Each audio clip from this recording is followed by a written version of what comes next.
I ask the member for Abbas permission to lead the House in prayer or reflection. Thank you, Honourable Speaker. I would like to begin by acknowledging that I come to you from the unceded and ancestral territory of the Stolo people, including Kwantlen, Lakamo, Matsqui, Sumat, and Scallops First Nations.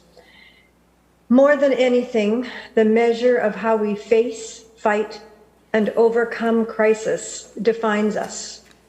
In our quieter moments, when our thoughts turn to despair, when the world feels its darkest and most cruel, we must take solace that we have passed that test so far. Tennyson once said, "Hope smiles from the threshold of the years to come, whispering, it will be happier." Let hope guide our work here as we go forward. Let the days for those we serve soon be happier. Thank you.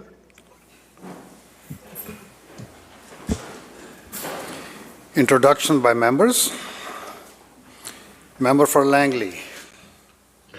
Thank you, Mr. Speaker. I'd like to introduce my constituency assistant, Jennifer Loftus. It's Jennifer's 28th birthday today, and rather than taking the day off to relax, she's working hard in my constituency office serving the people of Langley. So will the folks in this house, the members of this house, please join me in wishing Jennifer a happy birthday.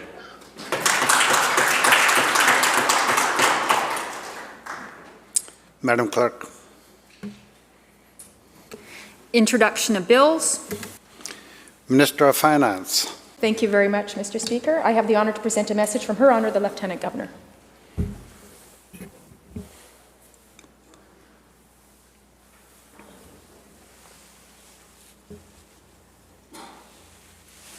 Her Honour Lieutenant Governor transmits herewith Bill number 6, entitled Homeowner Grant Amendment Act 2021, and recommends the same to the Legislative Assembly. Minister of Finance. I move that the bill be introduced and read a first time now. Mr. Speaker, I am pleased to introduce the Homeowner Grant Amendment Act 2021, which amends the Homeowner Grant Act. The primary purpose of this bill is to enable the full centralization of the Homeowner Grant Program. This is the final step to ensure the province meets its commitment to centralize the program as announced in Budget 2020. The province already administers the Homeowner Grant Program for rural areas, and so it makes sense for the province to centralize and streamline the program for all of BC. Mr. Speaker, we have listened to the municipalities who told us that administering the Homeowner Grant Program was a burden. Centralization will make it faster and easier for homeowners to apply. It also ensures that all BC homeowners have equal access to a fully online application, as well as phone-based support and quicker application processing. Most importantly, it also means that applicants will receive the full amount that they are eligible for. The amendments also modernize the Homeowner Grant Act, ensuring consistency with other legislation and providing more enforcement tools to increase efficiency in recovery of amounts owed to government. Members, a vote is about to take place. Members participating virtually, have your cards ready. The question is first reading of the bill. You have heard the question. All those in favor indicate aye. Aye. Those who oppose indicate nay. Motion carried. Minister. Mr. Speaker, I move that the bill be placed on the orders of the day for second reading at the next sitting of the House after today. Members, again, vote is about to take place. Those who are participating virtually, have your cards ready again, please.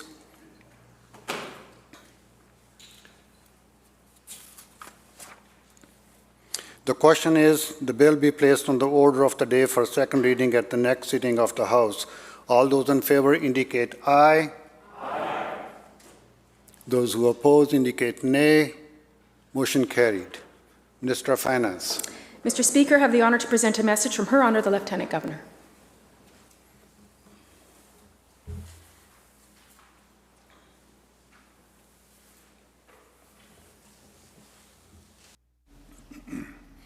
Her Honour the Lieutenant Governor transmits herewith Bill number 8, entitled Finance Statutes Amendment Act 2021, and recommends the same to the Legislative Assembly. Minister. Thank you, Mr. Speaker. I move that the bill be introduced and read a first time now. I'm pleased to introduce the Finance Statutes Amendment Act 2021. In November 2019, my predecessor, Minister James, announced that the province would be moving to a single regulator of real estate under the BC Financial Services Authority. Today, I'm putting forward amendments to the Real Estate Services Act to enable that transition. This was the result of recommendations from a report the government commissioned on the regulation of real estate. Those recommendations were later echoed in an expert panel's report on combating money laundering in BC real estate. Both reports noted the inefficiencies of the existing co-regulator model where the Office of the Superintendent of Real Estate and the Real Estate Council of BC shared responsibility for regulating real estate in the province. The BC Financial Services Authority currently regulates financial institutions, pensions, and mortgage brokers. By making the CEO of the authority the superintendent of real estate, we are working to create a unified system, a system that allows experts across sectors to work together, including opportunities to streamline investigations and enforcement. This will increase the efficiency and ultimately the consumer confidence in the regulation of these sectors. Members, the vote is going to take place soon. Those who are participating virtually, again, please have your cards ready. The question is first reading of the bill. You have heard the question. All those in favor indicate aye. Aye. Those who oppose indicate nay. Motion carried. Minister. Mr. Speaker, I move that the bill be placed on the orders of the day for second reading at the next sitting of the House after today. Please have your cards ready, those who are participating virtually. The question is the bill be placed on the order of the day for second reading at the next sitting of the House. All those in favor indicate aye. Aye. Those who oppose indicate nay. Motion carried. Madam Clerk. Statements by members. Member for Kootenay East. Thank you, Mr. Speaker. Great to be back in the House. As residents of the greatest country in the world, our healthcare needs are protected under the Canada Health Act. The Act sets out the primary objective of Canadian healthcare policy, which is, quote, to facilitate reasonable access to health services without financial or other barriers, unquote. However, Mr. Speaker, that is not truly the case across our beautiful province. Not only does Kootenay East share the provincial border with Alberta, but it shares healthcare needs as well. Calgary is about a couple hours drive for some folks in my riding, with no real geographical barriers to mention. It's also close enough for family support and allows patients and loved ones to travel easily to and from work or childcare issues with limited expense. That said, the access to Alberta from British Columbia has been extinguished for many residents in Kootenay East and many other jurisdictions in BC. Critical procedures in Alberta, such as radiation treatment for cancer, are being denied and relocated to places much farther, such as Kelowna, Vancouver, or even Victoria. These locations represent such barriers that patients are actually canceling treatments due to these barriers. Another example is that retinal surgery often involves the use of intraocular gas, which makes it impossible to use air travel as a mode of transport. This in turn makes getting to an alternative site for tertiary ophthalmology care very difficult. Now, Mr. Speaker, it appears that people with physical disabilities are being impacted for the first time. In the past, Alberta physicians were able to assist their patients with completion of the PWD form. Our poverty advocate has reached out to the office to let us know that this is no longer the case. The PWD application can no longer be completed by their Alberta physician. This is not right, Mr. Speaker, in a true universal healthcare system. Mr. Speaker, we need to do better, and yet this situation grows worse every day. In British Columbia, we are all equal and we all need equal access. Mr. Speaker, I ask that all members of this House support all British Columbians in their right to access to health care without financial or other barriers. Thank you. Member for Langley. Thank you, Mr. Speaker. I'd like to take a moment and thank the hard-working women and men of CUPE Locals 403 and 2058. They're the folks working for the township and the city of Langley that have been critical to keeping our community running. They're the equipment operators, the tradespeople, the arborists, and the recreation workers, and countless others that do the necessary work that we all depend on. They have benefited from strong leadership at both city and township council, as well as within their unions. In particular, Sarah Manchester and Jeff Culhane at Local 403 and Andrew Brown at Local 2058 have been paragons of modern progressive leadership in the labor movement. And I'd like to take a moment and just highlight one of the programs that's performed by CUPE 403 members, and that's Active Beyond the Bell. Active Beyond the Bell typically runs for 2 hours after dismissal in the gymnasium at local schools. Every month, it focuses on fundamental movement skills and healthy lifestyle concepts, which can help your child towards a healthy, active, and confident life. Each day, it focuses on fundamental movement skills, activity, and nutrition. Activities are included that introduce or practice these skills in a fun, non-competitive environment. Daily happenings vary to allow for input from the kids, free time, and snacks. Physical literacy is the ability to move confidently and competently in a variety of ways on a variety of surfaces. Studies show that children today are not gaining the basic skills to move confidently and competently. Without these skills, children are less likely to participate in sports as a child and even less likely to participate as an adult. This program is a perfect example of the work that the members of CUPE 403 are doing to help improve our community and as a general service to Langley. Thank you, Mr. Speaker. Thank you. Member for West Vancouver, Capilano. Thank you, Honourable Speaker. I'd like to acknowledge that our constituency rests on the traditional unceded territories of the Coast Salish peoples. Rents on Vancouver's North Shore are among the highest of the Metro Vancouver municipalities. It's the highest proportion of seniors of all municipalities. Both West Vancouver and North Vancouver reported 0% available rental in 2018, and 70% of its workforce does not live in the community. I'd like to highlight the great work of Kiwanis North Shore Housing Society, which has been providing affordable rental on the North Shore for residents of low to moderate income for 70 years.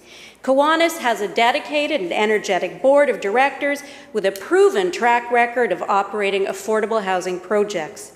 Kiwanis owns and operates 634 rental apartments in 7 buildings on the North Shore. Kiwanis is currently building an 8th building in the district of North Vancouver, adding an additional 106 affordable units. All are rented below market to low-income senior residents. In 2019, the District of West Vancouver presented Kiwanis with Community Commitment Award in recognition of its outstanding contribution to the community. They acknowledge the enormous investment in volunteer time to build and operate below-market rental accommodation that has enabled seniors to live in and contribute to the quality of life on the North Shore. In 2017, Kiwanis leased additional space to operate an adult daycare centre with the goal now of finding permanent space. Organizations like Kiwanis cannot do this good work without the support of its partners in BC Housing, VCH, and the contributions from the public. I'd like to acknowledge its hard-working board and staff, and thank you for the good work you do for our community.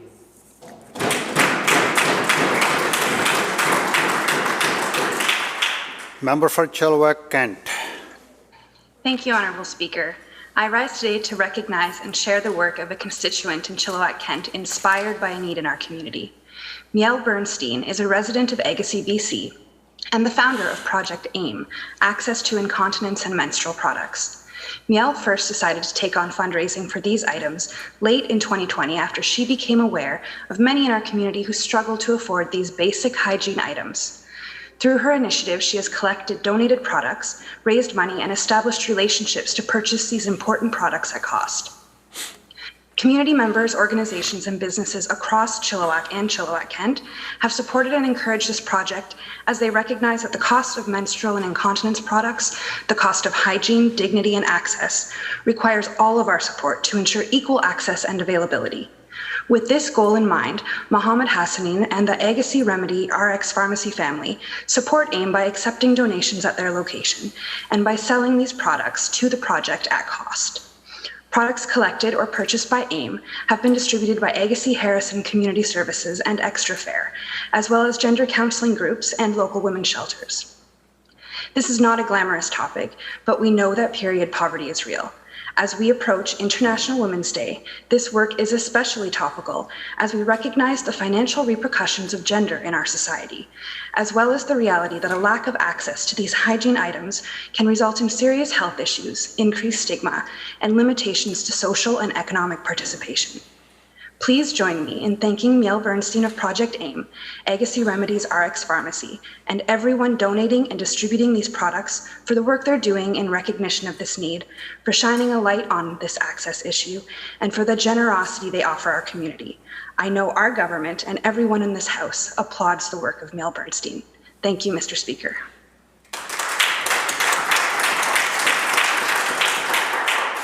Member for Fraser Nicola. Thank you, Mr. Speaker. It's with great pleasure that I speak today about an exciting project happening in my riding. That project has a goal to wake up the Fraser Canyon. The Fraser Canyon is the hidden gem of British Columbia.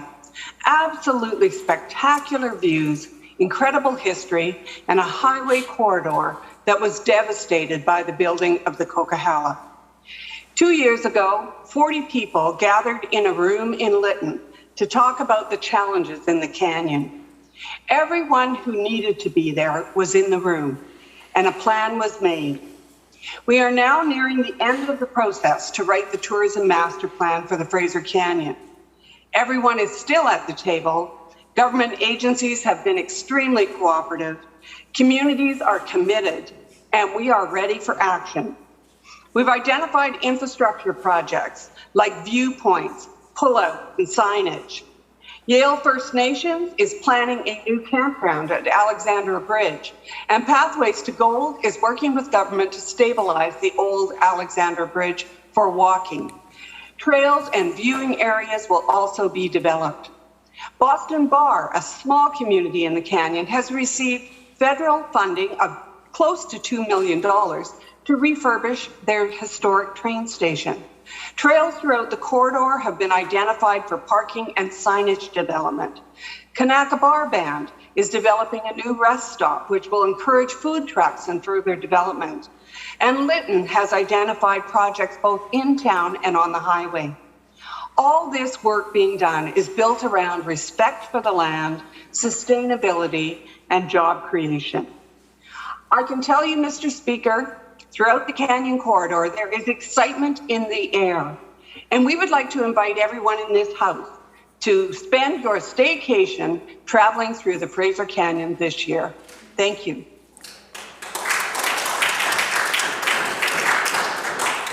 Member for Vernon Monashee. Thank you, Honorable Speaker.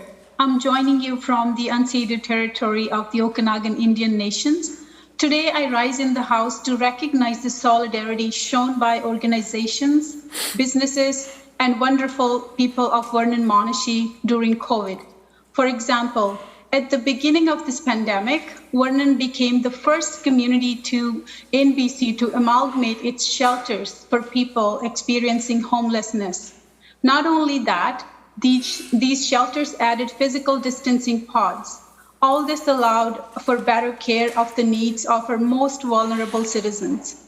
This was done by Turning Point's Collaborative Society, a Vernon-based organization. Many communities followed their lead. Vernon and District Immigrant and Community Services Society also showed its care and compassion by keeping their English language courses for new Canadians and temporary foreign workers going, not stopping the classes, but switching to early online courses. This spirit continues today in many ways. A local business owner, David Scarlatescu, who at the beginning of the pandemic started providing free lunches to seniors in need, and he continues this effort to this day. These are the perfect examples of coming together to support one another during tough times. COVID has brought the best and worst out of people, but it is reassuring to know that we have more good than the bad, which makes our communities beautiful. I would like to ask all the members of this House to please join me to thank every individual from my riding for showing their strength, resiliency, and care to help. Thank you. Madam Clerk. Oral questions by members. Leader of Official Opposition. Thank you, Mr. Speaker. Well, we continue to hear stories of seniors, the frail elderly, and their families who are concerned, they're confused, and they're worried about getting their vaccination. Many of them have not left their homes. They have not been out in their communities since the pandemic began. And now they are afraid that they will need to travel to get their vaccination. Yesterday, we raised that very issue about the community of Hope, and we were relieved. And the mayor of Hope and his constituents were also relieved that they would have a vaccination clinic in their community. In fact, the premier made a commitment, and I quote, "I have every expectation that the residents of Hope, particularly in phase 2, will not have to travel to get immunized," end quote. So that was good news, and it was a relief for the residents of Hope. Can the premier confirm that he followed up on his promise and that he gave clear direction to the health authorities across the province that vaccination clinics will be located in communities all across the province so that seniors will not have to travel to have their vaccination? Premier of British Columbia. Thank you, Honourable Speaker. Thank you, Honourable Speaker, and I thank the Leader of the Opposition for her question. I did follow up with the Minister of Health yesterday after question period, and it is clear that in phase 2, those who are unable to travel will not be required to do so. The plan starts by going to independent living facilities. It goes to those people who have home care already, people known to the ministry, people known to the health authority, to get their first shot in that phase 2 cohort. As we move into phase 3 and phase 4, the largest immunization program in Canadian history will be underway, and it will require extraordinary efforts by volunteers, by members of the legislature, by people all across British Columbia. It's my expectation that those that are leading this extremely challenging file are going to do everything they can to reduce anxiety. And again, I just want to touch on the members' premise, which was we're all pretty frightened about all of this, but certainly those who have been in their homes for the past number of months, they want to hear definitively that they will be safe going forward, and I can give that assurance as we go into phase 2. When we go from there, that's going to require a whole bunch of other work by a whole bunch of other people. I cannot guarantee, as the minister or the member wants me to, that every community will have a vaccination centre, but I can commit that those in phase 2, the particularly elderly and frail, will have access in their community.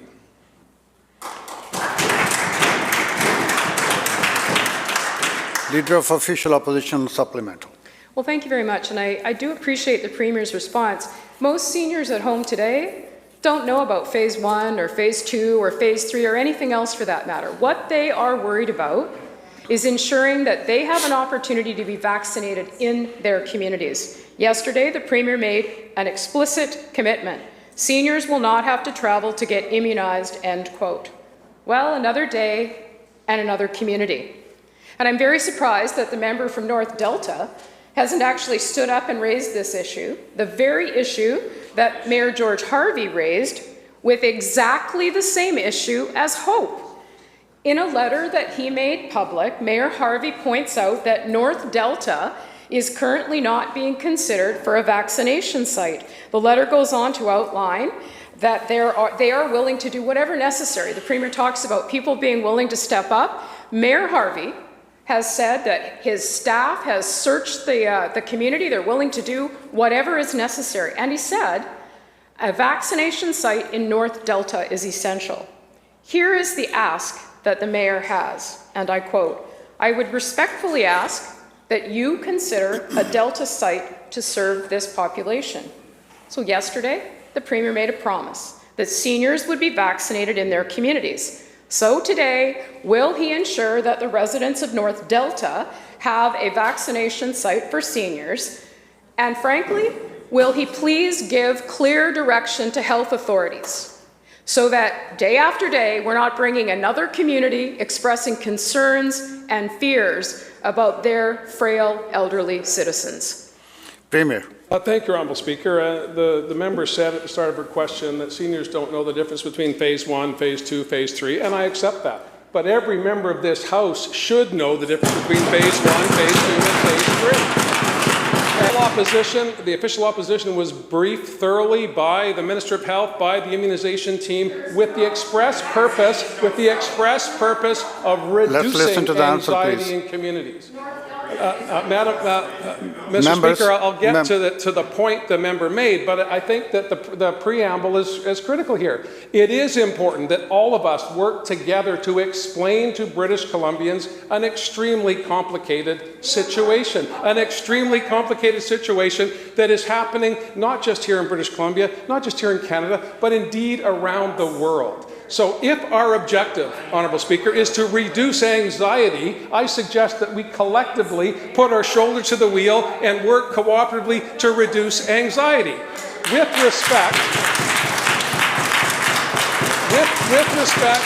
respect to the particular request by the Mayor of Delta, we'll take that under consideration, but the member will also know that if you live in North Delta, you are right beside Surrey.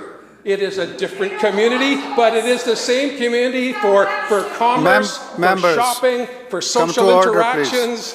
Again, maybe a geography lesson, Honourable Speaker. Perhaps a geography lesson would be in order here.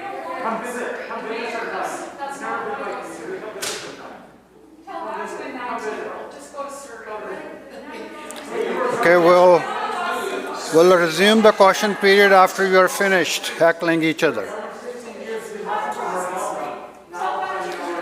Members, come to order.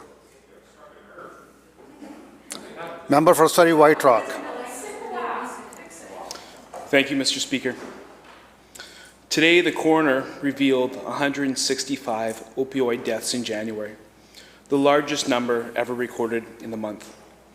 That follows the heels of 2020, which we tragically saw was the worst year ever. I'm going to read a quote. Why is our provincial government unable to meet the needs of people and families desperate to find help when it comes to the opioid addiction? Those are the words of the Premier in 2016. And sadly today, they ring truer. Can the Premier tell us why the budget for the Ministry of Mental Health and Addictions is the smallest in his government? Minister of Mental Health and Addiction.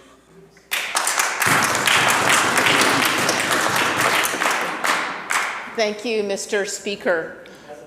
The calamity of the continued overdose crisis combined with the effects of the pandemic are leading to increasingly heartbreaking loss for people in British Columbia. And on behalf of the province and the government, we extend our condolences to the families and friends of those lost, and our thanks to those working on the front line, working very hard to save lives. It's been a very hard year.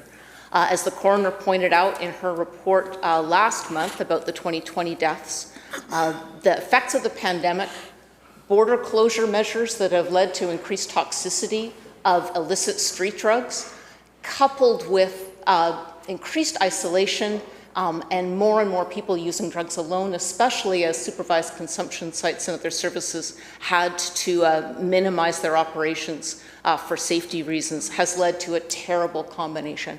That is what we are fighting. That my predecessor and this government brought in measures, as the coroner acknowledged, that in 2019 led to, for the first time since 2012, to a drop in the number of overdose deaths from illicit drugs, does say to us that we must work even harder. That what we were doing, and in fact the first 2 months of 2020 before the pandemic hit, also overdose deaths had dropped. And so our government continues to be all hands in all ways, adding nurse prescribers, expanding enormously access to safe supply, opening new treatment and addiction beds just 2 weeks ago. And in fact, just in 2 days, we're going to be announcing new youth treatment beds in Kelowna in cooperation with Interior Health. A doubling of youth treatment beds for the first time in BC's history. There is more to do, and we are determined to do it. Thank you. Member for Surrey White Rock on supplemental. Thank you, Mr. Speaker. I think the fact is this, is that the Premier's office has a bigger budget than the Ministry of Mental Health and Addictions. The Premier spends more money on government advertising than he does on this minister's budget. That is why critics are calling this a failure. The Premier said, and I quote, "When someone needs supports, they can be stuck on a wait list. They should not be forced to navigate the yawning gaps in BC's treatment services. Addictions don't wait." I agree. To the Premier, if he meant what he said, will he commit today to increasing this ministry's budget? Minister. Thank you, Mr. Speaker. I thank the member opposite for his concern about the overdose crisis. I do wish he'd had a hand in shaping his own party's election platform in October, at which point they pledged only 25% of what the elected government did for mental health and addictions.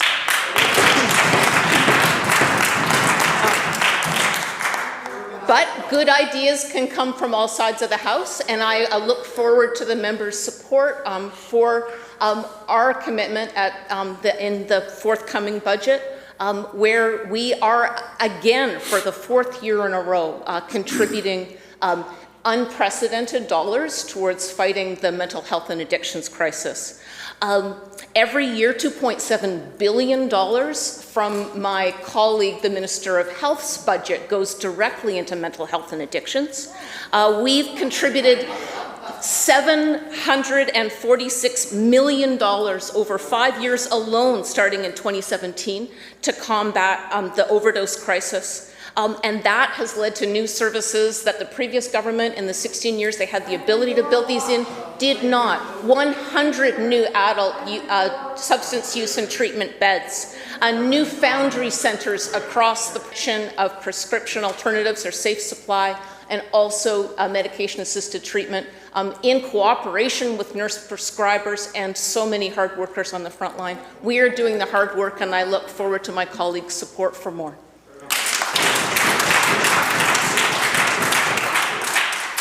Leader, third party. Thank you, Honourable Speaker. We can't turn a blind eye to the unequal impacts of this epidemic if we are not actively anti-racist in our pandemic policy development. We risk compounding the systemic racism that has long existed in BC. As was just reported in the Vancouver Sun, quote, "The consequence of the race-based data gap has been especially stark during COVID-19. Public health officials have been unable to definitively say whether racialized groups are infected with the virus at higher rates." And as my colleague from Saanich North and the Island notes in that same article, if you don't ask the questions, you don't collect the data, you become colorblind to the nuances of the way policies are affecting outcomes for different people. My question to you, Honourable Speaker, is again to the Premier. In June of last year, he wrote to the BC Human Rights Commissioner and requested her advice on how to move forward with the collection of race and ethnicity-based data. Yet 9 months later, no work has been done on the suggestions put forward by the Commissioner, meaning we have no data capable of informing our vaccine rollout plan. Why has this not been a priority for the Premier? Minister of Health. Thank you very much, Honourable Speaker, and thank you to the member for her question and for her interest. As with all pandemics and with all serious diseases and ailments that face people, they're profoundly affected by what we call the social determinants of health, by income, by ethnicity, by race. Indeed, all of these things play a role. Every case is important, and every case is followed here in British Columbia. And that's why we've engaged in the program that we are engaging in, to immunize those who are most vulnerable first. That includes, because the evidence shows this, our elders. In the case of this immunization, those in long-term care is why we comprehensively immunize long-term care and assisted living. It was based on the evidence. It's why we are providing immunization in rural and remote Indigenous communities, because of the vulnerability of those communities to pandemic. It's why, with respect to Indigenous people, We're immunizing 65 and above during the period in the general population. We're immunizing 80 and above. So our policies have been informed by who's been affected. Our policies and direction has been informed by the concerns of regions and by people, because every case matters. Every single case matters. We take it all, as you can imagine, very seriously, both at the Provincial Health Office, the Ministry of Health, and throughout the government. Can we do a better job in future? Yes. But I think that our Provincial Health Officer, Dr. Bonnie Henry, our Deputy Provincial Health Officer, Dr. Daniel Ben-Smith, the Premier and others have been very concerned about these very questions and responding to them, and you see that reflected in our immunization plan. Leader, third party. Thank you, Honourable Speaker. And the Health Minister does indicate that decisions are being made using data and evidence, but they're being made by the data and evidence that's being collected. Let's look, for example, at Manitoba. Yesterday, Manitoba released a report showing how COVID-19 has disproportionately impacted Indigenous, Black, and other people of colour in the province. Why was this possible? Because Manitoba started collecting race-based and socioeconomic data in May 2020. What does the data tell them? Despite being 35% of the population, Manitobans who identified as Black, Indigenous, and people of colour make up over half of the total of COVID cases in the province. This is not a naturally occurring disparity. It is created by policy. The disproportionate impact of COVID-19 is systemic, and it is seen in every jurisdiction, according to Dr. Brent Rusin, Chief Provincial Public Health Officer of Manitoba.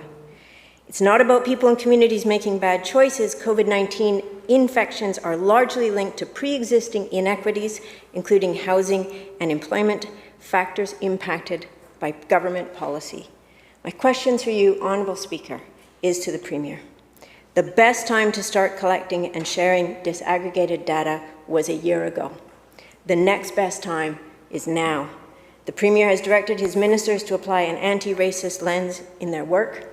Will he now commit to collecting and sharing the data that will ensure that the ministers will have accurate information to be able to determine how COVID has exacerbated inequities in our province? Minister of Health. Honourable Speaker, we know, because every case matters, that COVID-19 has affected people differently in the province. First of all, our elders, but also in other communities. Some communities have seen a profound effect, both as regions and as communities of people. And so we have taken action to address that. It's why you see such a diversity of languages in our advertising and our reaching out to people, why we've continued to do the work that we need to do to keep everybody safe. In June of this year, the member will know, as part of our anti-racist commitment, we launched a commission into racism against Indigenous people in healthcare that provided a comprehensive report in 5 months that we are acting on. All of the recommendations, because these issues should be central to what all that we do. These issues affect all that we do, and we're going to continue to do everything we can to ensure that those most vulnerable, those most affected by the COVID-19 crisis, are provided protection. That's seen in every part of our immunization plan, and it's seen in all of our efforts to try and reach out to communities and provide the maximum protection possible. There is no question that people's circumstances make them more vulnerable to having COVID-19 transmitted to them. And people's circumstances mean that the impact on it is greater in some communities. We saw and we see, for example, in some of our lowest income neighborhoods in BC, the actions taken by public health to protect people, those systematic actions. I'm very proud of those communities, and very proud of the actions taken. Again, can we do more? You bet we can. Will we do more? Thank you, yes, Minister. we will. But I think the task and the job that we're doing now reflects our commitment to the very issues the member raises. Thank you. Member for West Vancouver, Capilano. One of the Premier's excuses for breaking his word and calling a snap election was the need to pass mental health legislation. But we've seen nothing from this government on the topic since. Parents continue to knock on the minister's door asking for help, but no one seems to be home. Can the Premier confirm when he will be reintroducing legislation to support youth with mental health challenges? Minister of Mental Health and Addictions.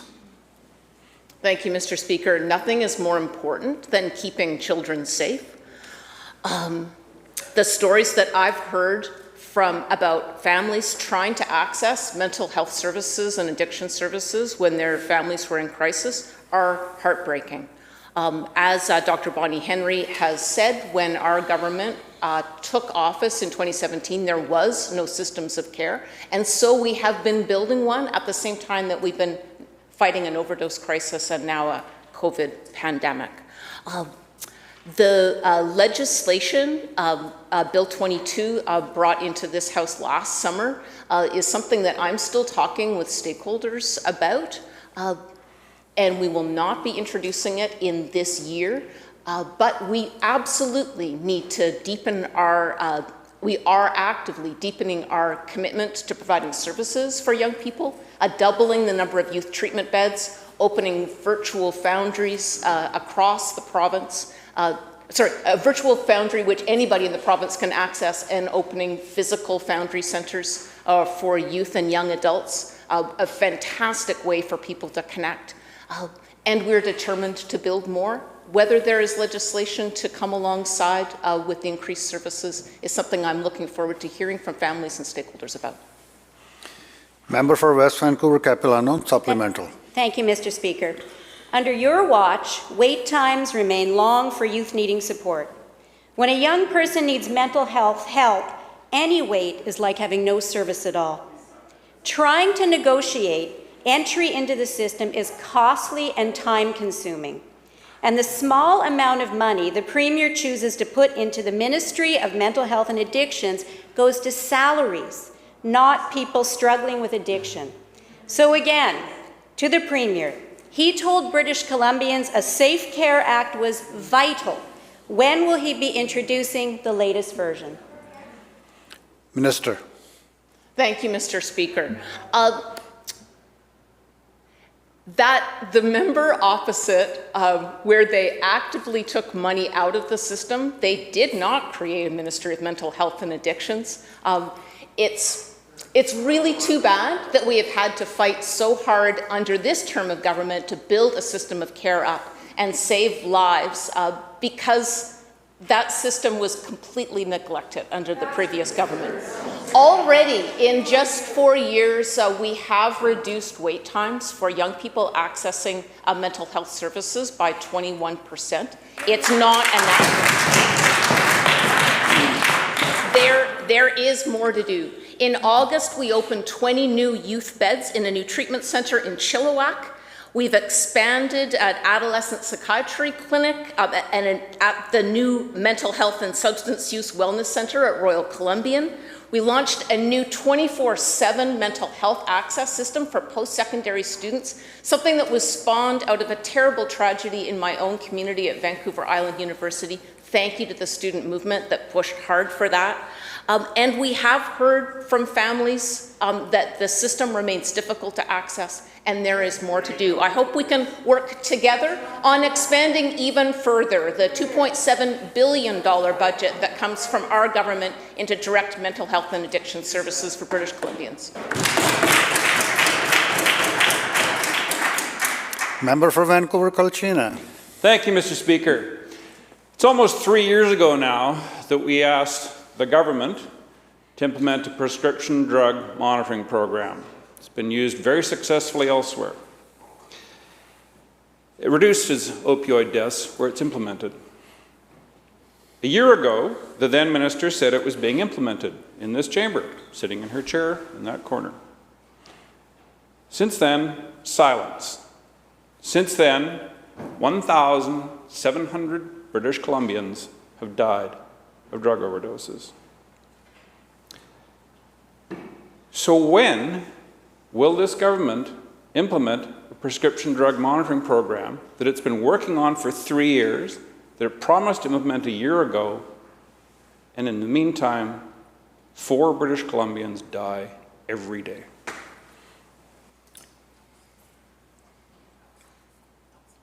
Minister of Health.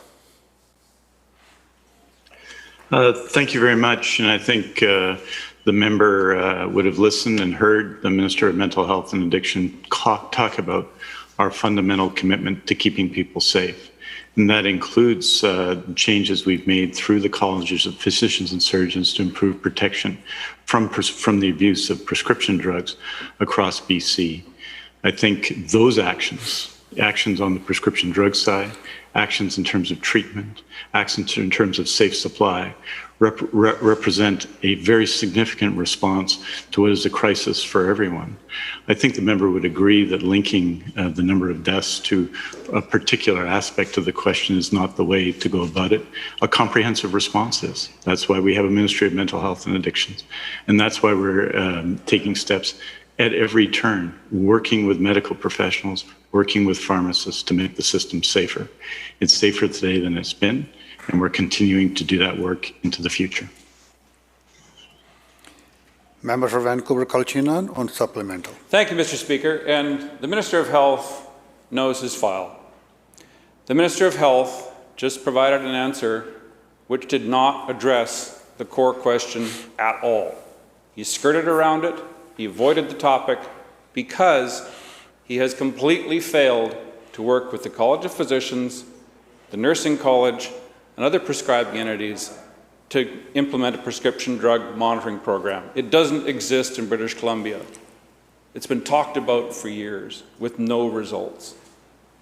So this is a critical time in which to look for results. We're all horrified to get this wretched number coming out every month. This month, January, we had 5.5 deaths every day. These are mostly young men going home, taking a pill, and dying in their own beds. This is a societal disaster. And we have been asking for 3 years for this government to do a very fundamental thing, to work with the medical profession and other prescribers to implement prescription drug monitoring to prevent addiction. What happened to prevention, Minister? Let's get an answer on when, not if, but when we're going to get a prescription drug monitoring program. Minister of Health. I'm very surprised that the member would diminish the extraordinary work being done between the Ministry of Health, the health authorities, the colleges of physicians and surgeons, the Ministry of Mental Health and Addictions to ensure the safety of prescription drugs in province and safety of their utilization. The changes have been and continue to be extraordinary. And I think just diminishing it, just calling out names and suggesting work hasn't been done, it's just not the case. He will know that that work is extensive. I would be happy to provide him with a briefing with BC Pharmacare and in concert with the Ministry of Mental Health and Addictions to do just that, so that he can see the work that's been done, see the effort that's been done, and see the work that's involved not just me and others, but have been involved the entire community of doctors and nurses working on these very questions. It's going to take that community and the broader community as we respond to the crisis and the heartache and the pain of our overdose crisis in British Columbia.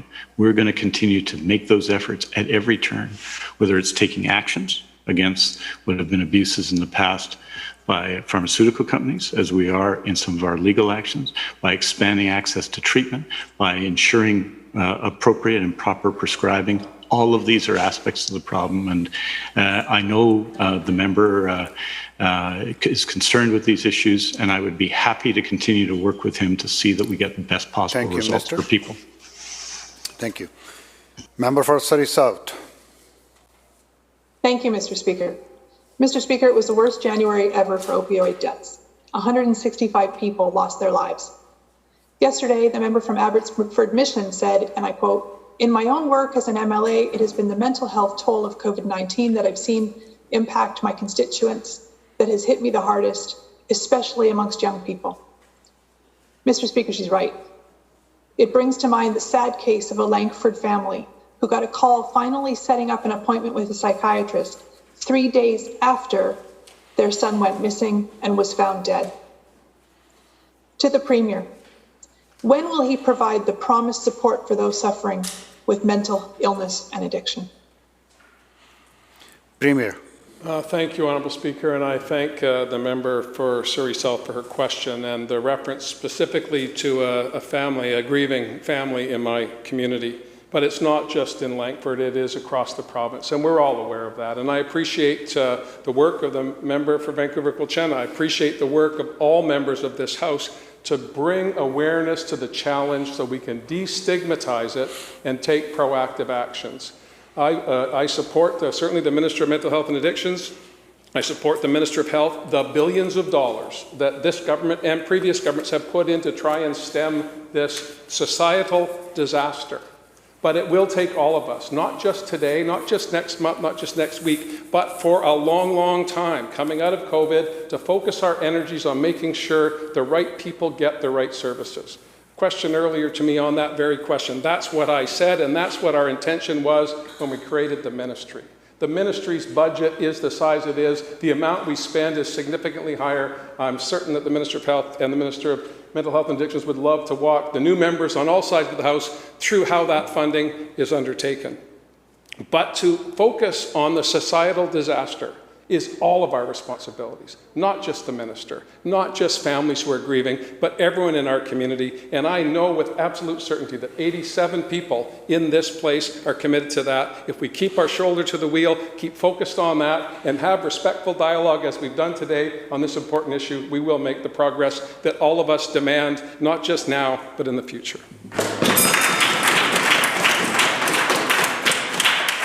The bell ends question period. Government House Leader.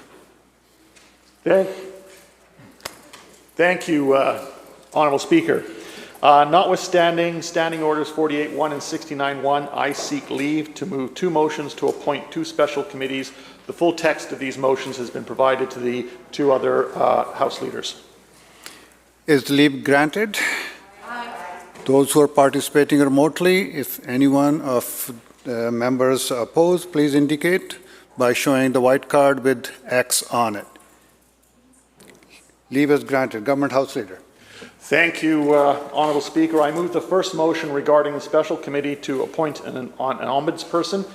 Rather than read out the whole motion, which I quite often do, it has been shared, but I will, for members, let them know that the special committee for the ombudsperson shall be composed of Janet Rutledge, convener, Jagrup Brar, Finn Donnelly, Bruce Banman, and Teresa Watt. Again, members participating remotely, have your cards ready. You have heard the motion. All those in favor say aye. Aye. Those who oppose indicate nay. Motion carried. Government House Leader. Thank you, Honourable Speaker. I move the second motion regarding the special committee to review the provisions of the Elections Act. And again, it has been shared with the House leaders opposite. So for members, I will just let them know that the special committee be composed of Jagrup Brar, convener, Brittany Anderson, Ronnie Ray Leonard, Andrew Mercier, Greg Kylo, Peter Millibar, and Adam Olson. Members, those who are participating remotely, again, have your voting cards ready, please. You have heard the motion. All those in favor indicate aye. Aye. Those who oppose indicate nay. Motion carried. Government House Leader. Madam Clerk. Oh, I have a report. Of course. Honourable members, I have the honour to present a report, a detailed report on financial audit work for the 2019-20 fiscal year from the Office of the Auditor General. Madam Clerk. Orders of the day. Government House Leader. Thank you, Honourable Speaker. I called continued response to the speech from the throne.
Continuing with the response to the throne speech, I recognize the Minister for Child Development. Thank you, Mr. Speaker. There we are. Tiana Swe Nasne Mitsideen. I go by she, her pronouns, and I spoke in the Lekwungen language to show my appreciation and respect for the Lekwungen and Sapsum land we're on today, and the Indigenous people whose traditional territory this is, particularly the Songhees and Esquimalt nations. And I'd also like to take this opportunity to recognize the Chianu Nation, my neighbors at Beecher Bay as well.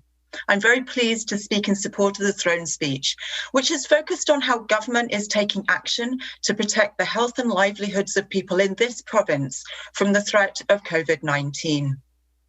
I'd like to start by recognizing some amazing people who have been working with me over the last years, in particular Lawrence Herzog and Andrew Barrett, for all of their service. They've recently left the constituency office, and I wish them the very best of luck in their future. I also want to thank Nubra Watanafa for all of her wonderful work and support for the communities of Esquimalt Machosen. And I welcome Jared Butcher and Christina Leach for joining our team in 2021. I am so grateful to our team and how we all work together in service to our community. Now, the pandemic has turned our worlds upside down. Through this pandemic, British Columbians have followed guidance from public health officials to keep themselves and their loved ones safe. And this government understands what people are going through. We're listening and we're taking action to make life easier for families during this difficult time. We recognize that, as Dr. Bonnie Henry says, we're all in the storm, but we're not in the same boat. And we don't all have the same emergency provisions. Whether we have family in long-term care, or we're looking after toddlers, or we have a student graduating this year, we all have demanding and unique situations to consider. And COVID-19 has forced us all to be flexible, to do things differently, and to follow new rules to keep ourselves and others safe. I don't think many of us could have even imagined a year ago that we would be here today. It's been a long, hard year. We're tired and we're strong. And it's been really gratifying to see how in so many ways we have come together as a community, even while staying apart. We know that many people have been struggling to cope due to personal, emotional, and economic challenges. And this government is taking swift action to support them. To this end, we've made key investments in healthcare to ease pressure on the medical system and ensure everyone can get the care they need. The vaccine rollout is well underway in British Columbia, and this is a huge step in our fight against the COVID-19 pandemic. My colleague, the Minister of Health, and Provincial Health Officer, Dr. Bonnie Henry, have been working around the clock to ensure the vaccine will be distributed to all British Columbians as quickly and safely as possible, beginning with those who are most vulnerable. But we need to stay strong for a few more months. By then, vaccines will be in arms and we'll be closer to reclaiming our new normal. It will take some time and patience, but we are making progress. In the meantime, government is also building a recovery plan that includes everyone, not just those at the top. The steps government has taken in response to the COVID-19 pandemic have saved lives, and we will continue to support people, families, and businesses to stay safe so we can beat this virus and move further along in our economic recovery. Just as we've asked British Columbians to adapt to the pandemic landscape, government has also had to be flexible in our approach to supporting people through this unprecedented time. As Minister for Children and Family Development, I'd like to thank the staff in my own ministry, in delegated Aboriginal agencies, and in our community partners and families in the community for all the work that they've done in helping families and children and youth get through this pandemic. Our work in our ministry is demanding every day. And in a pandemic, it is even more critical and tiring. I want to acknowledge the commitment of everyone to serving and caring for our children and youth, frontline workers, support staff, family members, carers, foster parents who have continued their work while also balancing their own situation in this crisis. As soon as the pandemic hit, my ministry worked to put emergency measures in place to ensure that the children, youth and families we serve felt supported and safe. To lessen the stress of moving into independence during this challenging time, youth who were turning 19 and set to transition into independence were instead able to continue to receive the supports and stay in the home that they were counting on. And we have just extended that all the way through to the end of March 2022. This means that young adults will be able to stay in their current home and continue to receive the supports that they count on. And in addition, for the first time, those who are eligible for the Agreements with Young Adults program can apply to participate in both programs at the same time. Young adults using the emergency housing support could be eligible to receive up to $350 a month through AYA, based on their unique needs and the length of their program. Just imagine, this will help them participate in life skills, mental health or post-secondary programs, all while remaining in their home. And imagine how that changes their trajectory moving forward beyond and past the pandemic, and it sets them up for success and for a thriving future. We've also extended and expanded emergency measures for the Agreements with Young Adults program to make it easier for youth from care to pursue life skills and mental health supports. These supports have a long-term impact on the trajectory of development and success for these young people. And I've heard that from young people in care, what a difference this is going to make. And I'm really grateful to all of them for coming forward and for advocating and for sharing their life expertise and their insights and ideas as well. It was only recently I was on a call with several young people who were telling me how anxious they were about their future situation because they didn't know where they'd be living in a matter of just a few weeks. Imagine if your teenage child was about to lose the roof from over their head and they didn't have you as a safety net. Well, as the parents of these young adults, we provided that security to them. They asked us to help, and I was so grateful to be able to respond to their ask and provide what they told us was vital to them. And we will continue to assess how we're supporting the youth we serve to help prevent them from falling through the cracks as a result of this pandemic. We also provided emergency supports for children and youth with support needs and their families. We know that many families struggle every day and their challenges only increased once the pandemic hit. Back in the spring of last year, many of the face-to-face services family depended on were reduced, or they had to pivot, or they weren't available for a short amount of time. And you can imagine the reality of the stress and uncertainty that that caused for these families. We launched a temporary emergency relief support fund that provided eligible families with a direct payment of $225 per month for up to 3 months. This helped families who were waiting for services like respite to seek support. And a message that we heard loud and clear from families was that they wanted flexibility in these uncertain times so that they could use their respite funds to support their family in whatever ways were possible, whatever ways would work for their particular family situation to relieve some of the stress and the burden.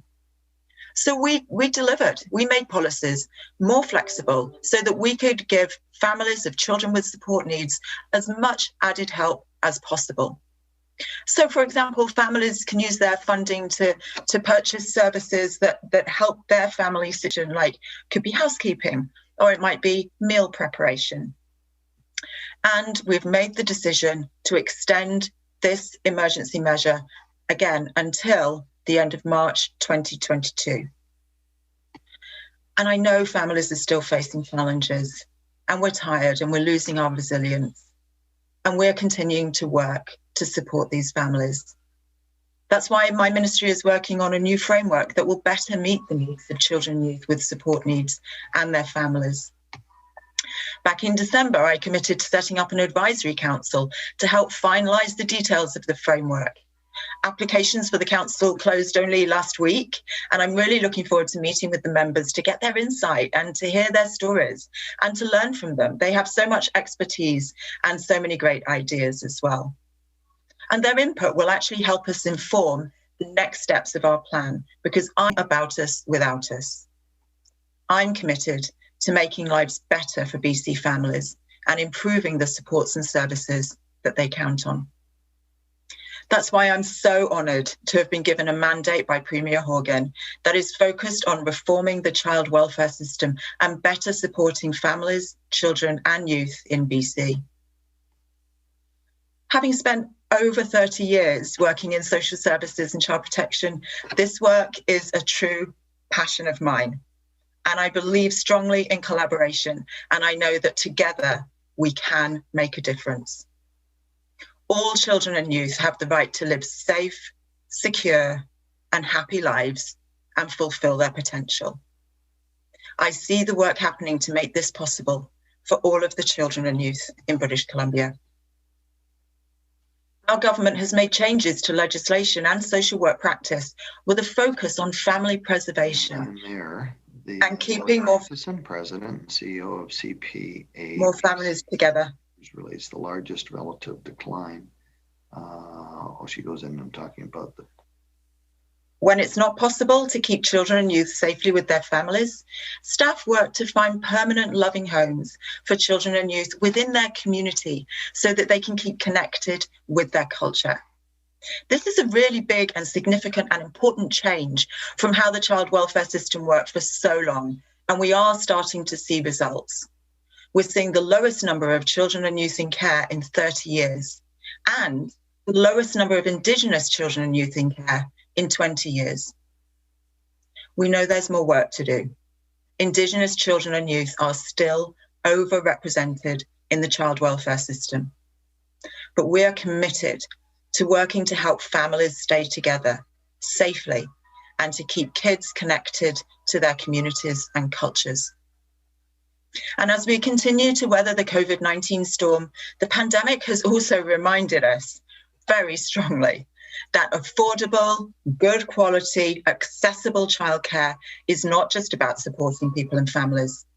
A strong childcare system is the foundation of a strong economy, and it's vital to BC's recovery. My colleague, the Minister of State for Childcare, is leading the way on monumental change in our province.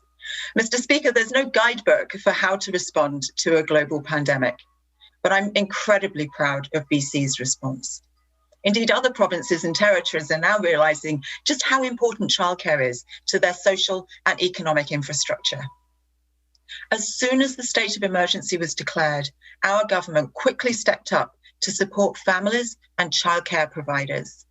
We launched the Temporary Emergency Funding Programme to protect childcare spaces for families. In total, approximately $320 million flowed to 4,500 childcare providers to help keep centres financially afloat. This programme was unique to British Columbia, and it demonstrates our willingness and commitment to listen and learn and to adapt to needs as they arise. And during the first months of the pandemic, many parents also chose to keep their children at home. This meant that childcare centres were able to offer spaces to the children of essential workers, allowing those parents to work on the front lines of the pandemic while their children were being safely cared for. There's more work to do, and we recognise that the challenges aren't over. That's why we're responding with tens of millions of dollars to help childcare operators continue to deliver COVID-safe care. We're building a universal childcare system that will support BC families for generations to come. We've already funded more than 20,000 new licensed spaces throughout the province, and we're continuing to support early childhood educators through wage enhancements, training, and bursaries. Every space that opens represents a new opportunity for a family. I've heard directly from families, from parents, I've had them in tears in my office, telling me the difference that this childcare plan has made to their daily lives, and not only their daily lives, but their futures, and where they were going to choose to live and work, and how close they were going to be able to live and work with extended family. These are really significant impacts on the long-term and short-term lives of British Columbian families. It's an opportunity for a child to learn and grow and thrive today and down the road. It's an opportunity for a mum to rejoin the workforce. Then she might pursue promotions, invest in her pension, now that she can count on safe, affordable childcare. In short, access to childcare is life-changing for families. And that's why I'm here. That's why my colleagues are here. That's why we're all here, to deliver real, positive change for the people in the communities we represent. We've accomplished a lot in government over the past 4 years, and there's much more to do to continue to make life better and more affordable for people. We've already improved the daily lives of so many and can get so much more done in the years ahead together. Haijka. Thank you, Mr. Speaker.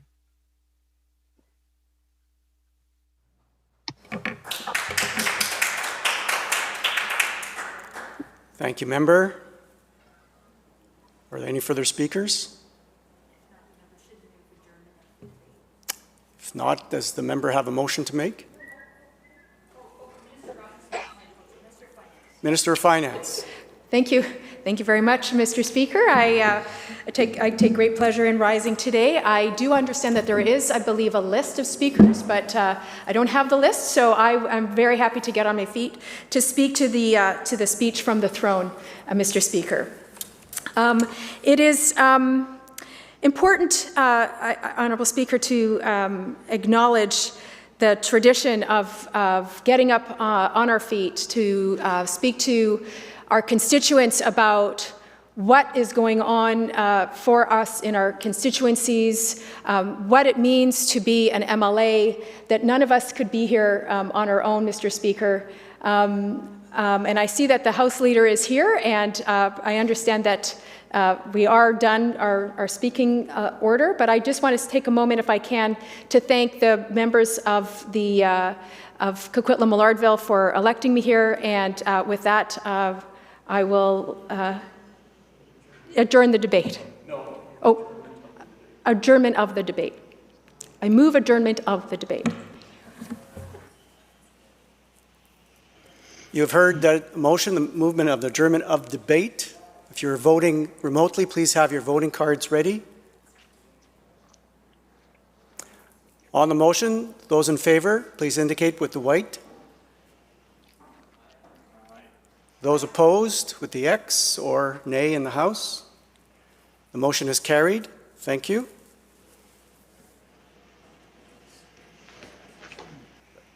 Stand up. There we go. Government House Leader. Thank you.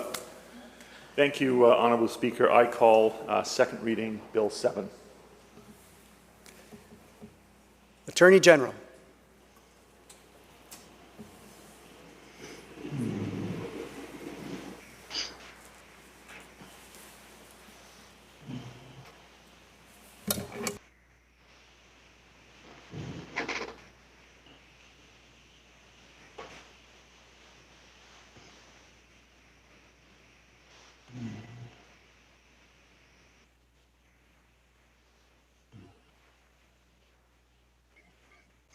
Attorney General. Well, Speaker, I move that the bill be now read a second time. COVID-19 has turned the lives of British Columbians upside down. One of the government's commitments, set out in our election platform, is to put people first. These proposed amendments address that commitment. First, to address one of the items in my mandate letter from the Premier, this bill introduces an amendment that will make life more affordable for renters, many of whom have been hit hard by COVID-19. This amendment will extend the freeze on rent increases we previously put in place to protect tenants until the end of 2021. Ensuring people have safe, secure, and affordable housing is especially important during these unprecedented times.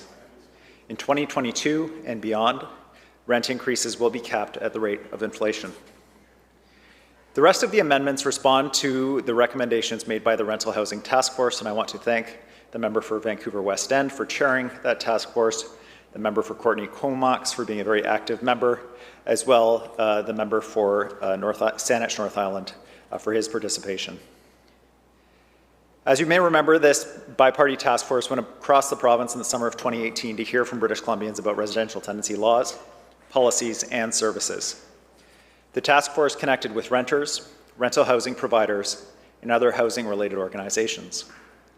There were many opportunities to participate, including stakeholder meetings, formal submissions, and online engagement, and 11 community meetings around the province in Burnaby, Kelowna, Maple Ridge, Nanaimo, Nelson, Prince George, Salt Spring Island, Surrey Terrace, Vancouver, and Victoria. Invitations to participate in this consultation process were sent to the First Nations Leadership Council, Métis Nation BC, the BC Association of Aboriginal Friendship Centres, and the Aboriginal Housing Management Association. We also reached out to local nations where public meetings were being held. The result was a report and 23 recommendations to improve the system and meet the needs of landlords and tenants. The task force's recommendations address gaps in safe and secure housing, highlight the need for greater education among renters and rental housing providers about their respective rights and responsibilities, and strengthen enforcement, supply, and fair process. These amendments specifically respond to a number of the task force recommendations. Treaty First Nations were notified of these proposed changes. Renovictions. The number one recommendation made by the task force was to stop renovictions, a process by which landlords evict tenants under the guise of renovating a rental unit, make very minor or cosmetic changes, and then re-rent the unit at a much higher rent. Even tenants who could temporarily relocate during a renovation were being evicted. In order to ensure that landlords are only ending tenancies where the repairs or renovations are necessary, and where vacant possession of a rental unit is the only way to do the renovation, we are introducing an amendment that will strengthen the criteria and require landlords to apply to the residential tenancy branch prior to issuing a notice to end tenancy. Currently, the onus or responsibility is on the tenant to dispute a notice to end tenancy for renovations. Many do not, because they don't know the rules and have limited time to find a new place if they are unsuccessful. This results in tenants being displaced in situations where the landlord has clearly not met the requirements in the Act. Under the new system, the onus or responsibility will be on the landlord to prove that the tenancy must end to accommodate the work before any notices are issued. This will stop tenants from being displaced for minor renovations or situations where they can easily be accommodated while the work is being done. The landlord will also be required to apply to end all the tenancies that are affected under a single application, rather than filing a separate application for each rental unit. This will reduce the cost and administrative burden of this change and ensure consistent decisions for all tenants in the building. We know that with aging rental buildings, major upgrades can be necessary. These changes will ensure landlords can continue to make major life-extending upgrades to their properties, but end the practice of renovicting tenants for minor renovations designed only to push rents higher. Recommendation number 14 of the task force was to improve procedural fairness in tenancy disputes. Currently, there are only 3 grounds by which a party can apply to have the residential tenancy branch review a decision or order that they've made. Ground 1, the party was unable to attend the original hearing because of circumstances that could not be anticipated and were beyond their control, such as a health emergency. Ground 2, the party has new and relevant evidence that was unavailable at the time of the original hearing. Or ground 3, the party has evidence that the decision or order was obtained by fraud. This bill has expanded the first ground to allow review if the party was unable to attend a portion of the hearing. For example, if they were disconnected and couldn't reconnect before the end of the hearing. We're adding 2 narrow grounds to address procedural fairness where a party submitted relevant evidence that was not before the arbitrator at the original hearing due to circumstances beyond their control. For example, they submitted evidence late because they were hospitalized. The second narrow ground is where there was an administrative error made by the residential tenancy branch that impacted the outcome. For example, documents were uploaded to the wrong file, so the arbitrator didn't consider them. We are also adding 2 narrow grounds, allowing the director to reopen a decision if the director declined jurisdiction or wouldn't hear the dispute, declined jurisdiction to resolve a dispute that the director was required to resolve, or the director resolved a dispute that the director had no jurisdiction to resolve. Finally, we've added a new provision to allow the residential tenancy branch to review a decision or an order on its own initiative, rather than waiting for one of the parties to apply. While a judicial review of the reasonableness of a decision remains within the jurisdiction of the Supreme Court, these amendments will allow the residential tenancy branch to undertake a review of a decision where it is clear an error has been made. It will divert cases from the judicial review process to the RTB's internal review process, which will reduce costs to parties, the courts, and government. Recommendation number 23 was to ensure manufactured home park rules are clear and understandable when there is a conflict with a tenancy agreement. To address this, we are clarifying language in the Manufactured Home Park Tenancy Act to ensure park rules, which can be changed easily by the park owner, do not override standard or material terms in an existing tenancy agreement. As well, there are currently no limits to how often park rules can be changed. This can lead to frequent changes that may unfairly target tenants. New regulatory authority will allow future changes to limit the frequency with which park owners may change park rules. These changes will come after consultation with park and homeowner stakeholder groups over the coming months. Recommendation number 5 was to strengthen enforcement and compliance with tenancy legislation. A Compliance and Enforcement Unit, or CEU, was established in 2019 to investigate cases of non-compliance with the Act and levy administrative penalties where appropriate. Through their work, it has become clear that some changes are needed to improve and strengthen this process. Currently, the director may compel documents from a person who is under investigation by the Compliance and Enforcement Unit. Document is not a defined term in the legislation, which has the possibility of creating confusion and uncertainty about the scope of the director's authority and the type of documents that can be compelled. The amendment will broaden the type of material the director may compel by replacing document with record, which has a broader meaning and is defined in the Interpretation Act, bringing greater clarity to the provision. It also will allow the director to compel records from a person, such as a contractor or other third party who is not under investigation, but who may hold important information related to the investigation. Currently, the director may levy an administrative penalty against a person if they contravened a provision of the Act or regulations, or failed to comply with a decision or order of the director. The proposed amendment will also allow the director to levy an administrative penalty against a person who gave false or misleading information in a dispute resolution proceeding or investigation, or who failed to comply with a demand issued by the director for production of records. This amendment will deter fraud in dispute resolution proceedings and administrative penalty investigations. It will also help the director conduct thorough investigations. Currently, the grounds to review an administrative penalty decision are the same as the review provisions that apply to dispute resolution. As we gain more experience with administrative penalties, it became clear that these grounds are not always relevant. The amendment will correct this by establishing grounds of review specific to administrative penalties. It will also give the director authority to undertake a review of an administrative penalty on the director's initiative, rather than having to wait for one of the parties to file a review. There are currently no procedures in the Act or regulations that set out how a person who has been compelled to produce records can object to having to produce them. This amendment will allow the Lieutenant Governor and Council to establish in regulation procedures to provide an opportunity for a person to object to a demand for production of records. This provides greater fairness and transparency for the administrative penalty process. Another amendment in this bill relates to recommendation number 8, which called on the RTB to investigate options that would help increase the repayment rate of damages, non-payment of rent, and other storage costs. This amendment will simplify the process for landlords who are trying to evict a tenant for unpaid rent. It will allow the director to grant a monetary order for the outstanding rent at the same hearing if a tenant's application to dispute a notice tenancy is dismissed. This will avoid a subsequent application by the landlord, an additional fee, and further delay to recover the outstanding rent. It will also maximize the RTB's limited resources by eliminating a second hearing. The remaining changes are housekeeping amendments. The amendments that refer to the small claims limit reflect the RTB's current policy on accepting monetary claims. These amendments will help to clarify that the $35,000 monetary limit only applies to claims for damages and debt, not other claims, such as compensation or repairs.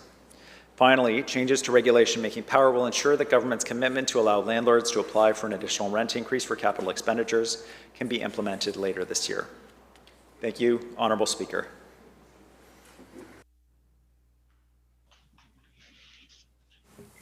Member for Kelowna West on second reading. Well, thank you very much, Mr. Speaker, and it's an honor to be here speaking in this House and chamber on this particular bill.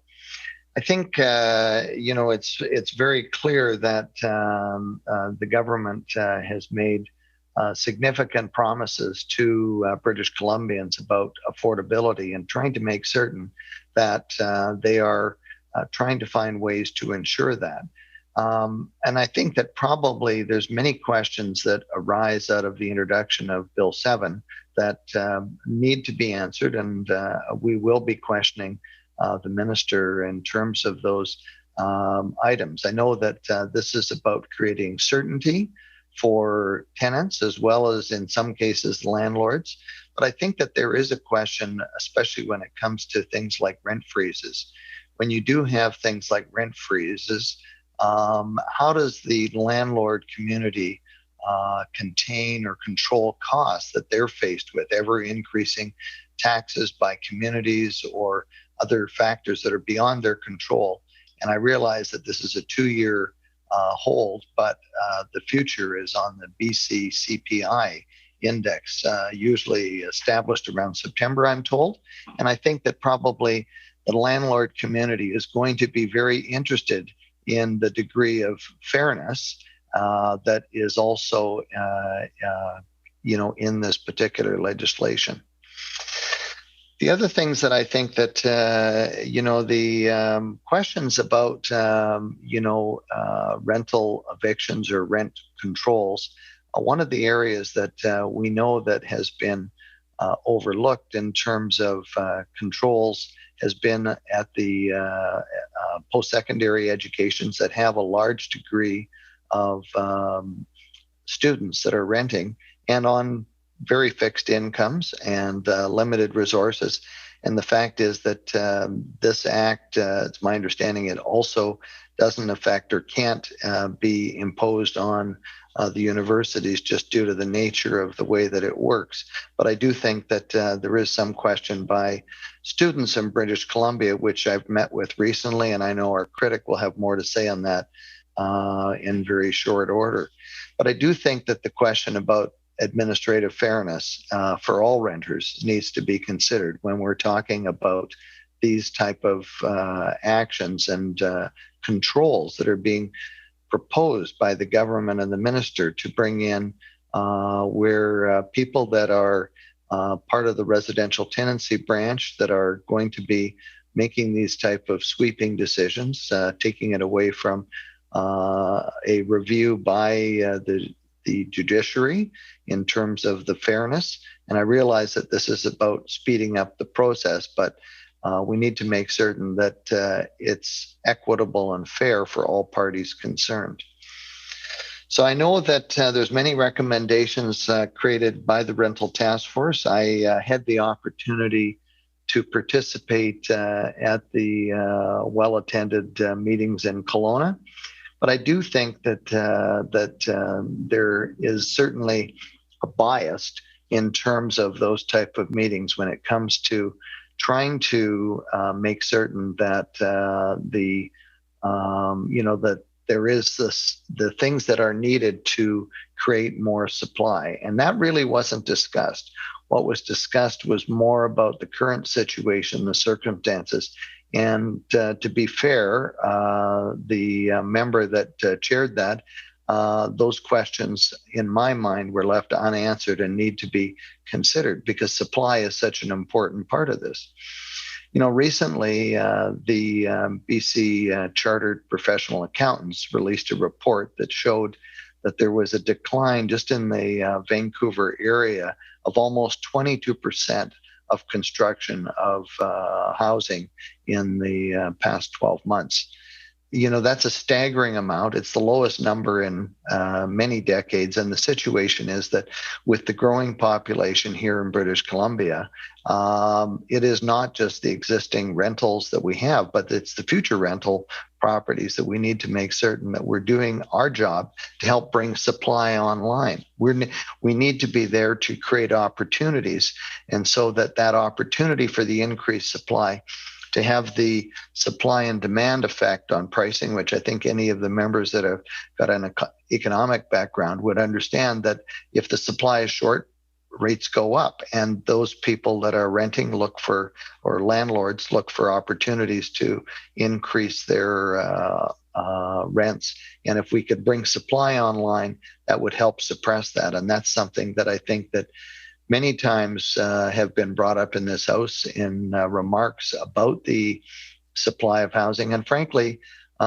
just recently in my own community was a development that was turned down for whatever the reasons are, and I wasn't at the council meeting, but turned down a 1,200 lot new development for the various reasons, transportation infrastructure, other issues about trying to address growing city demands, trapped with the ALR land surrounding the city and making it so that there's very long distances in communities. And I know that that exists for many of the communities, whether it's Langley, Surrey, Abbotsford, Chilliwack. These communities are faced with that land use constraint, and we have to think bigger picture. If we're going to maintain the agricultural land reserve, we have to find ways to supporting these communities, whether it's transportation, infrastructure, to help build communities and help them with terms of what the constraints are. And I know that many of my colleagues who have a background in local politics, local government, will want to have a say in this, because frankly, they would like to see some of these things happen. And frankly, it's going to be up to the province to help communities increase supply. You can't just choke off the rental increases and expect that this is going to solve the problem. To be honest, I think that the inverse is going to happen, and we're actually going to have a spike in terms of lower rental properties and less accommodation, and we're going to be faced with a new crisis if we don't address the supply issue. So I'm not certain if the minister and his staff have been talking about that, but I'll look forward to further discussion and debate about that as we work through Bill 7 in terms of the entirety of it. I think, the other thing, I think the government, obviously under pressure and having called a snap election during the COVID pandemic, reiterated its commitment to affordability. Now, I haven't seen, and there's nothing in this legislation, maybe perhaps the Minister of Finance is going to bring in some ability to roll out the renters rebate that was promised back in 2017 for renters that were facing the very same dilemma they face today. Higher rental costs. The fact is that they can't make their wages go as far as they need to being able to afford to rent.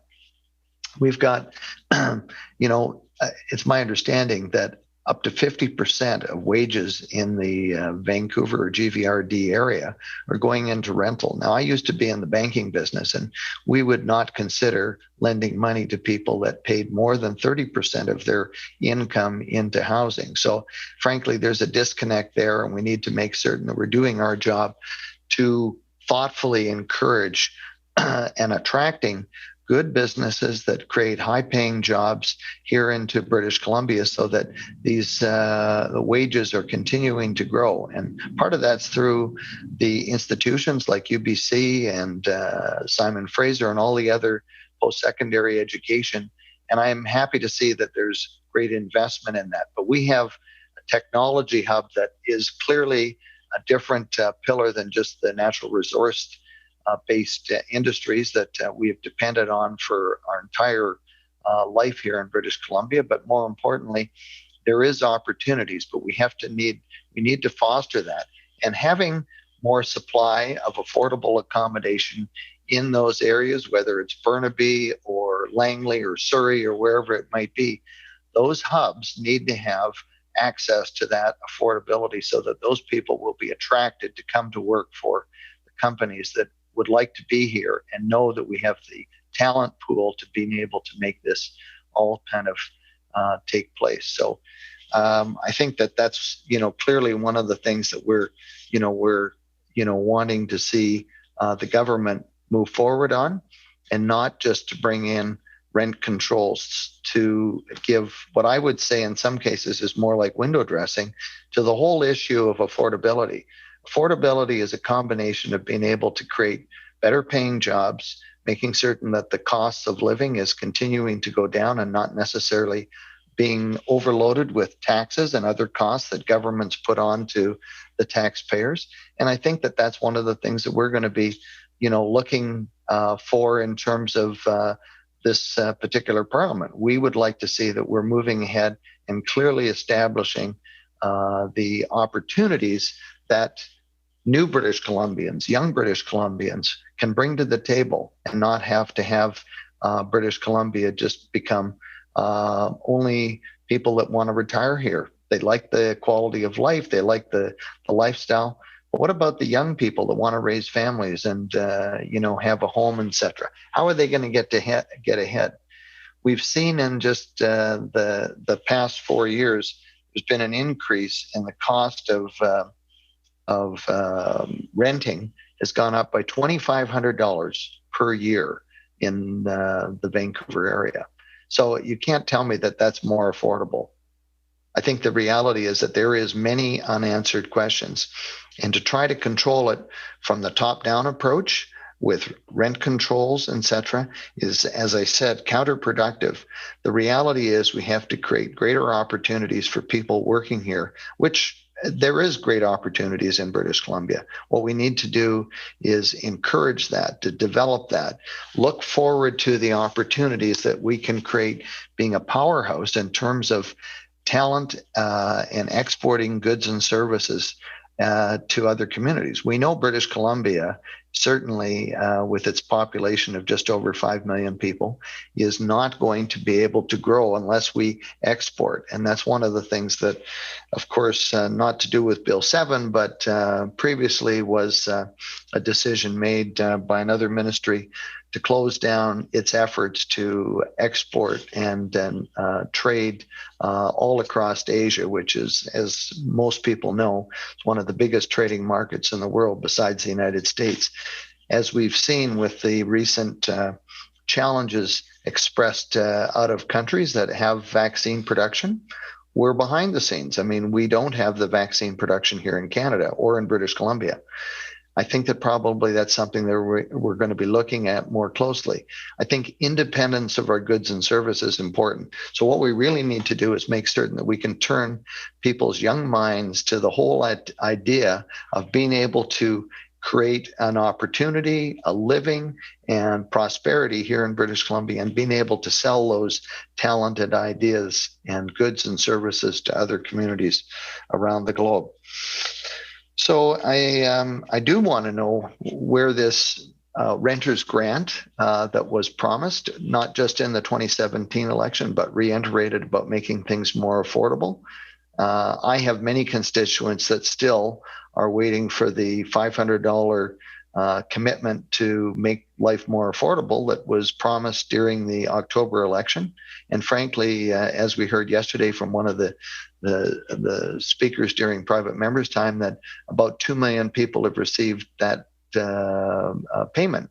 But we have over 1.5 million others, maybe even almost close to 2 million, that their applications have not been processed, and they're in a queue where they just can't seem to get through that. And I certainly hope that when it comes to the comparison of people wanting to go through the places like the residential tenancy branch, where the load or workload is going to be substantially more on the staff and the director there in adjudicating many decisions that currently don't go to them, and what the resources are going to be to the residential tenancy branch, being able to make certain that we can achieve a reasonable turnaround. That's the goal. That's why the landlords of BC have supported that. They see that it is a streamlined process, however, without the certainty that there's going to be a reasonably quick turnaround. And we haven't seen that demonstrated. We're watching today, as we know yesterday, the public health officer and the health minister rolled out vaccination plans and when they're going to start rolling out for people that are over 80 and then the next age groups as the vaccines become available. But I do think that the execution on these things is so critically important.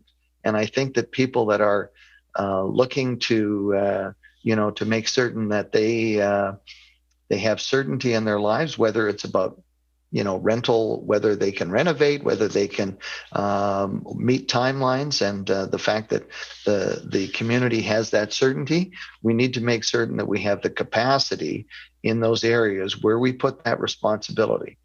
And I know that we're changing the shift, and it's considered to be slower right now.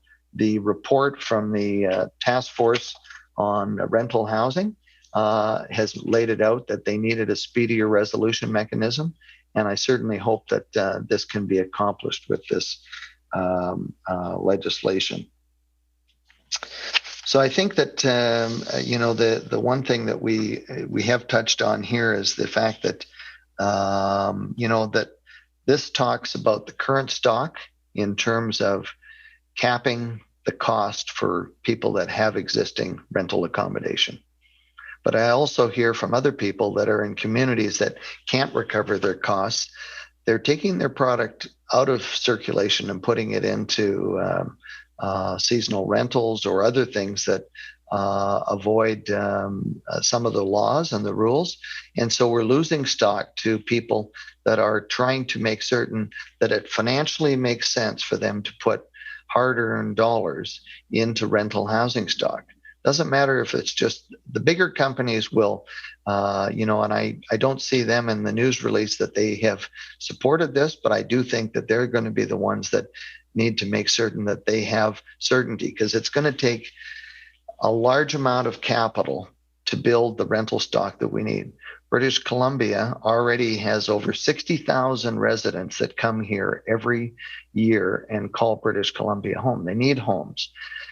The other thing that's happening is that the federal government is increasing immigration, and they want further immigration. And we know that that's needed because of just declining birth rates in Canada. We need to make certain we have positive immigration to maintain our standard of living, but it requires housing stock.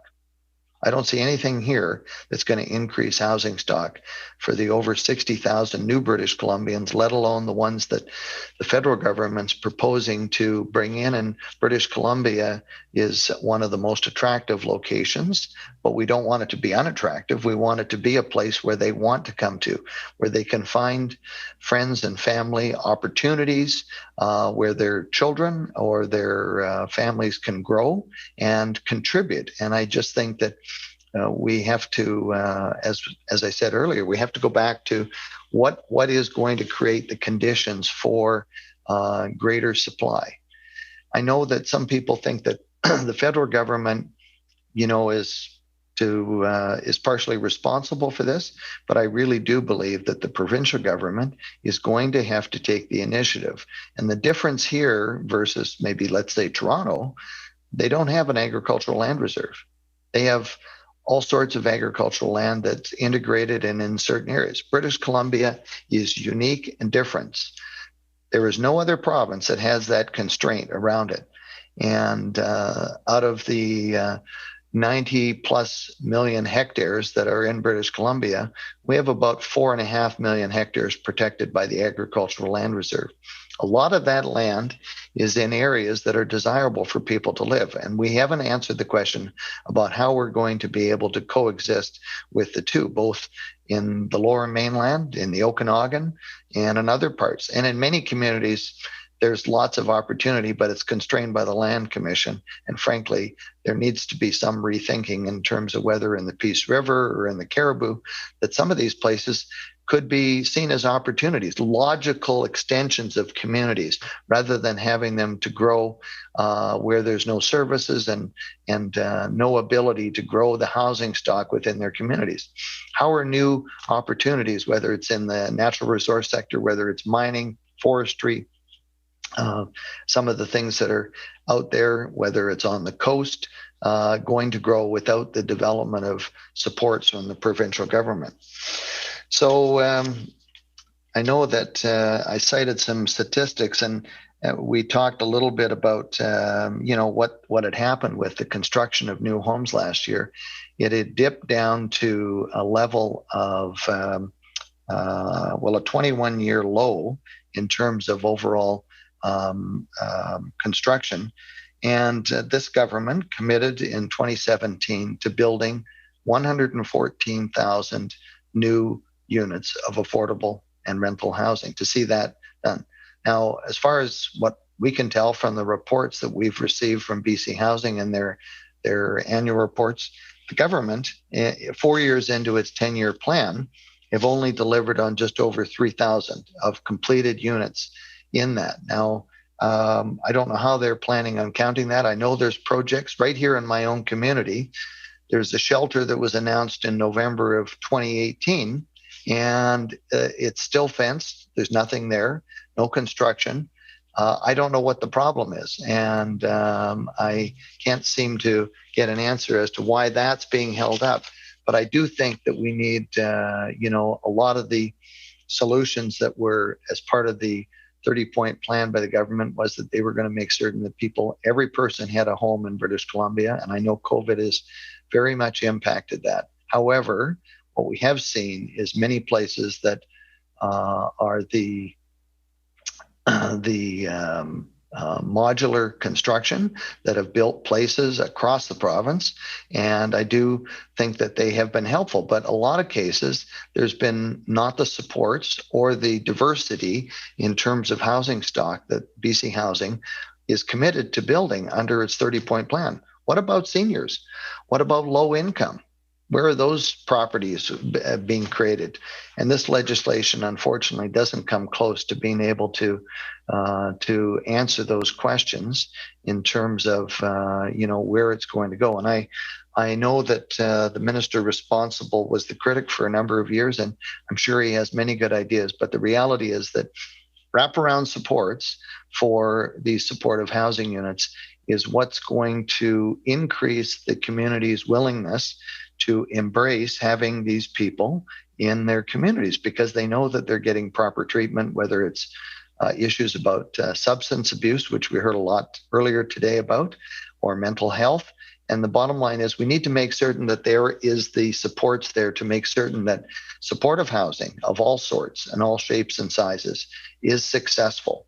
We need to make certain we find ways with communities to not suck up the available supply of land that these communities have land banked over the years for good, important purposes, but making certain that there's opportunities for diverse, mixed neighborhoods of all sorts of people from different ethnic backgrounds to being able to come together and celebrate being in every city in the province of British Columbia, and not just to be, put into modular housing, which, frankly, a lot of it is done under a very short-term viewpoint of getting that. The tenancy on the properties in a lot of cases is limited. And as I said, without the wraparound supports, we have many communities living in fear around the whole addition of these, this type of housing coming into their community. And what we need to do is have councils embracing it. And just recently, I participated in a BC Housing public forum on some new housing being proposed in Penticton. And council was extremely outspoken about the fact that they had seen significant increases in crime on the 3 other recently completed projects in their community. And they were questioning whether there was whether this project that they were proposing was actually going to meet the commitment or the stated commitment by BC Housing of this, not only the supported side, but make certain that the community was not going to be impacted by the addition of another complex and just more crime in another area in the city. And I know that that's consistent with what I've heard and seen. I mean, we only have to look at the issues faced in Victoria. I mean, I used to, when I first got elected, I bought a home. Noting the hour, member. Noting the hour. Well, thank you very much, Mr. Speaker. Just to finish that thought, I did want to talk about Beacon Hill Park, and I'll come back to that when I resume speaking. So, Mr. Speaker, noting the hour, I reserve my right to continue and make a motion to adjourn debate. Members, the vote is about to take place. To deal with the motion to adjourn the debate, those who are participating virtually, have your cards ready, please. The member has moved the adjournment of the debate. All those in favor indicate aye. Aye. Those who oppose indicate nay. Motion carried. Government House Leader. Thank you, Honourable Speaker. I move the House to now adjourn. Again, members, you heard the motion. All those in favor indicate aye. Those who oppose indicate nay. This House stands adjourned until 1:30 this afternoon.